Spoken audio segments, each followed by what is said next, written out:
आप सभी का राजपथ टीवी पर और मैं हूं आपके साथ सपना ठाकुर। रुक करेंगे दिल्ली की खबरों की तरफ।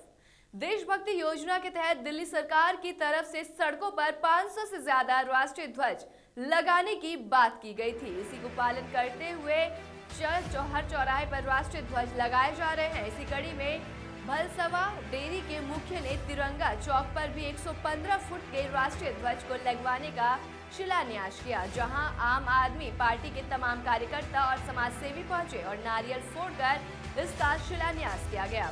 साथ ही उन्होंने कहा कि हमारे तिरंगा देश की शान है और दिल्ली के मुख्यमंत्री अरविंद केजरीवाल का मानना है कि जहां जहां राष्ट्रीय ध्वज लोगों को दिखाई देता है, उसको देखकर कहीं न कहीं हर व्यक्ति के जहन में देश के प्रति देशभक्ति पैदा होती है। रख रखाव अच्छे तरीके से करा जाएगा। यहाँ का हमारा जो समाज है वो इसका रख रखाव करेगा पूरा। विश्व वन्य जीव दिवस के अवसर पर कादीपुर गांव की प्राचीन हवेली पर एक कार्यक्रम का आयोजन किया गया।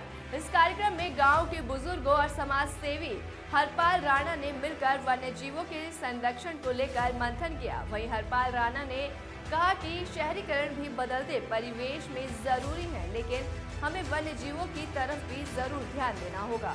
राणा ने बताया कि आरटीआई से मिली जानकारी के अनुसार करीब 900 वन्य जीवों की प्रजातियां विलुप्त होने के कगार पर है और यदि कोई भी प्रजाति विलुप्त होती है तो एक श्रृंखला टूट जाती है, जो पूरे मानव समाज के लिए खतरनाक होगा। देश में ही नहीं, पूरे संसार में वन्य जीवन की जो प्रजातियां हैं, पशु हैं, पक्षी हैं, वो बहुत बड़ी संख्या में कम हो रहे हैं। इसके लिए वर्ष 2013 में संयुक्त राष्ट्र संघ ने 3 मार्च को विश्व वन्य जीवन दिवस मनाना आरंभ किया था।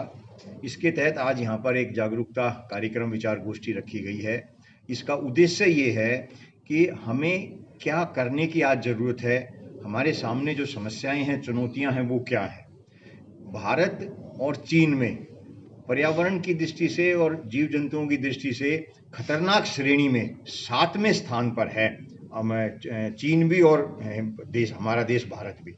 ये बहुत ही खतरनाक स्थिति है। अगर इसको नहीं रोका गया, इसके लिए हमें ऐसी व्यवस्था करने की जरूरत है। ऐसे पर्यावरण, जैसे शहर बढ़ रहे हैं, ये जंगल जो कंक्रीट के जंगल बढ़ रहे हैं, इनकी भी आवश्यकता है, लेकिन इनके साथ साथ हमें पर्यावरण को भी संरक्षित करना पड़ेगा। पर्यावरण संरक्षित करने में एक चक्र होता है जिसमें इंसान का सबसे महत्वपूर्ण योगदान होता है। वही राजधानी दिल्ली में जल्द ही निगम चुनाव होने वाले हैं। ऐसे में दिल्ली में अब नारियल फोड़ कार्यक्रम अभियान लगातार तेज होता जा रहा है। जगह जगह पर नए नए कार्यों का शिलान्यास कर स्थानीय जनता को कई नई सौगात देने का काम कर रही है। इसी कड़ी में आगे बढ़ाते हुए दिल्ली के मंगोलपुरी के नाले में कार्य का शिलान्यास किया गया। सुल्तानपुर माजरा विधानसभा के अंतर्गत आने वाले मंगोलपुरी वार्ड में आप विधायक मुकेश अहलावत ने नारियल फोड़कर उसका उद्घाटन किया। इस दौरान बड़ी संख्या में आप कार्यकर्ता के अलावा स्थानीय लोग भी मौजूद रहे। ऐसा मेन क्या है, इस वार्ड में हमने सड़कें तो बना दी है, लेकिन यहाँ पर नालों की दिक्कतें हैं। जो नाले हम अब दोनों उद्घाटन करवाए हैं, तो नाले हो जाएंगे तो हमारे यहाँ पर पानी की कोई भी जो बरसात के टाइम में ठहर जाता वो ठहरेगा नहीं और सही होगा।